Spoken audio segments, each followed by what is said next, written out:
performance of Tim, the music, the themes, the joy.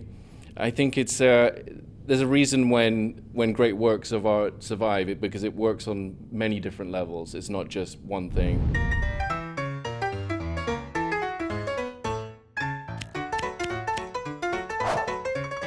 Hi, David Crow here with Den of Geek, and I'm here to discuss a fantastic new documentary that's a bit of a time warp. It's Strange Journey, the story of Rocky Horror. And Linus, this is obviously a story that is very personal to you, and I'm curious, how long did you know you wanted to tell this story in a film? It's been about 3 years. I was putting together a clip package for my dad about clips from his movies and appearances on TV and stuff, and it dawned on me that there'd never been a documentary made about Rocky. I think there was a VH1 something behind the music about 20 years ago, but nothing substantial. And that combined with the revelation about the comments underneath the "I'm Going Home" clip, which was one of the featured songs in Rocky, really motivated me to do it, because they were so touching and heartfelt, and in some cases quite heartbreaking. The stories, the comments underneath the video. So I was like, we should really talk about this and celebrate this. This does feel like a substantial documentary, as what you're saying, and you have not only Richard, you get Tim on this, you get Susan, you get Barry. Mm-hmm. Was it important to you to preserve their memories for posterity? Absolutely, yeah. I mean, to really document it and document the journey of Rocky Horror from the 70s to the 80s to the 90s and so on.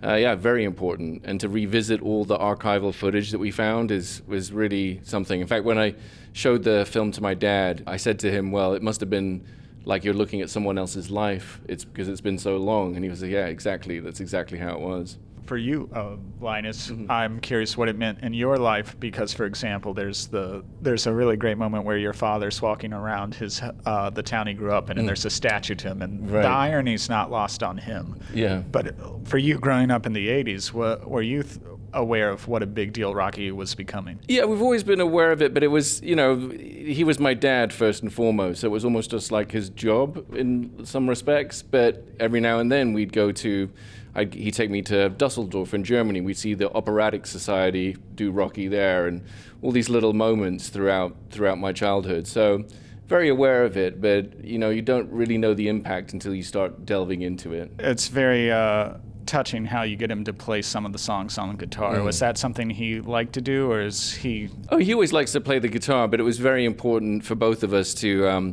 that we would have Richard Hartley, his old friend, and the musical arranger come out so they could do the songs together, because it's literally been 50 years since they sat down and played them together. Yeah, and the relationship between them is quite something. They've stayed such good friends, but just to see them bring it to life again, it's something completely different. And we both felt so passionately about the songs and the power that they have, and how that's been a part of why Rocky is still so successful to this day. So getting them to play it live in a much more vulnerable way, but a much more stripped down way, was really kind of highlighted those songs. It's very special. Did you discover anything yourself while making this that you never knew about Rocky Horror Picture Show? Yeah, for me, it was more of a process of discovery. When I approach a movie, I like to be a little bit of an outsider, but an outsider who cares about what it actually means. So for me, it was quite what really drew me to it. Linus and I have known each other for 20 years, but when he brought me to it, I think what drew me at first was his dad's own personal story and how emotional that was. The fact that after making Rocky, it took him another 30 years to really come to terms with his own gender identity. But then what I really discovered while making it is just how much it truly means to people and how deeply it has affected them. I was very aware of the community and the fans, but to see how much it's actually done and the way that it resonates for different people in many different ways was very inspiring. Actually, yeah, to talk on that element, I thought it was a very, obviously a deliberate choice and an interesting choice that you don't tell this as a chronological story. You lace throughout the impact. You're not saving as kind of the behind the music victory lap at the end that it became a phenomenon. That's all. Was it important for you to make this as much a story about the fans as it is the creators? Yeah, I think so. I think it was definitely always important for us. And Richard himself says it that, he says that it doesn't really belong to him anymore. It belongs to the fans. And I think both are true, but they're just as big a part of this story. And it also, I think it's constantly a reminder of the stakes when you watch the film. It's why the history that you're watching unfold, why it matters so much. And it gives the context. Like, there's a moment in the film where we talk about how when Rocky Horror was first performed on Broadway, it was not a success, and how the critics had so much schadenfreude out of it. But it looks pretty trivial when we already are very aware, like, how this influenced Jack Black's entire career. The story of Rocky and the ups and downs is something unto itself, and then when you factor in the fan story and then my dad's personal journey, the movie hopefully becomes something much more than just a nostalgia look back at Rocky. It becomes something that shows how relevant it is today and resonates with audiences for all across the world, basically. For me personally, I did learn factoids about it, or information about the making of the movie I had never known. For example, that Tim originally, when it was a show and when it was going to be performed in the UK, he wanted to perform Frankenfurter with a German accent. And I say thank God that didn't happen, but could you imagine what that would look like? I know, it's quite fascinating, and my dad even has said it before that we're not sure whether Rocky would have lasted this long if it wasn't for Tim Curry's performance. I mean, it's so iconic and such an amazing debut and his choices as well, much like his accent. If he had chosen a different accent, wouldn't have worked quite so well. So, it's fascinating to revisit those stories. Can you imagine David Bowie or Mick Jagger as Frankenfurter? I don't think so, right? I mean, they might have done it maybe like 60 or 70% as well, but no one can quite do it like Tim Curry, or did it like him. There's a reason people are still doing the shadow plays right now, and actually related to that, we see your father's reaction in the documentary, him remembering how moving it was the first time he saw a shadow play. Yeah, in fact, that's one of my favorite scenes in the movie, actually, when he's talking about Dory Hartley and looking up at the screen with her silhouette. I really feel like that really kind of encapsulates and shows that the shadow cast becomes something really integral to what it is today. And it's really touching and I think it really gives it a real... it makes people feel like, oh, this is what it means. It's not just the people just performing in front of the screen and just having a good time. It becomes an art piece unto itself when that happens. Do you remember what your father's reaction might have been when he heard, so wait, they're shouting back at the screen, so they're talking over the movie? I think he was just a bit all bemused about it, I don't know if he quite knew what to think about it. It's very much a mystery to him. Well, for both of y'all, do you have a favorite element of the ritual of going to see fans perform it to this day? I think for me, what was striking is just how different each shadow cast is, and their own kind of little little rituals and little callbacks that are like changed from area to area. So I love the variety of it, and I just love.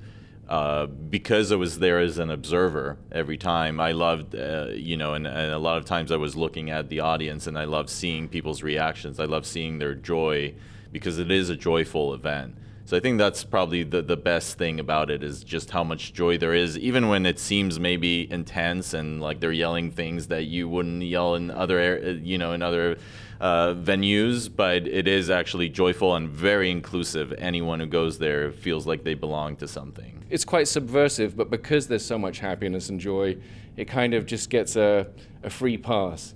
If it had been a bit more sinister or a bit darker, I don't think it quite works as well. But because there's so much happiness around it, I think that really helps give it its longevity. I haven't seen it performed live in probably 10 years, but I saw it a bunch in college, so I still remember. I'll watch it sometimes, and when they do like Rocky, I'll still hear "and Bullwinkle." Yeah, right. And I'll hear certain callbacks. Yeah, sure.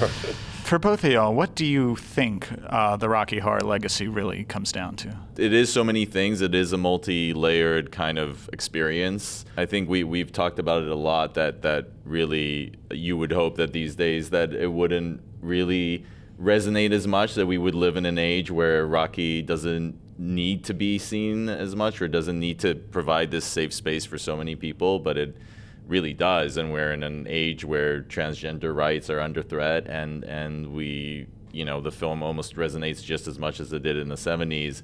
So I think that's a really important part of its legacy that unfortunately still continues, but also, again, I'm glad that it's there for people. I saw it 20 years ago for the first time performed live, and now it feels like we're right back where we were culturally then, if not, Yeah, it's very, very surprising the way that it's brought people together and formed like its own community. It's really touching to see the effects of it after all these years. On the flip side, in the documentary, there's a very poignant moment where Richard is talking about the legacy, and he said a fan told him, Rocky's no longer yours; it's ours now, and he agrees with that.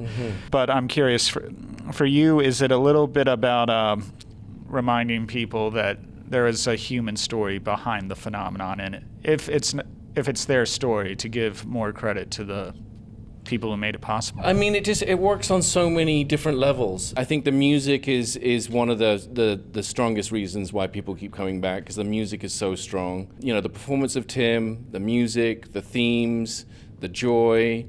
I think it's there's a reason when great works of art survive, because it works on many different levels. It's not just one thing. It's amazing to revisit it. I love the opening song, and I don't know if people really catch the 50s rockabilly for a Meatloaf song, or know what an RKO picture is now, but they know these songs. Exactly, yeah. I mean, and exactly, the way that it celebrates cinema is another factor. It was quite fascinating when the Midnight Phenomenon started.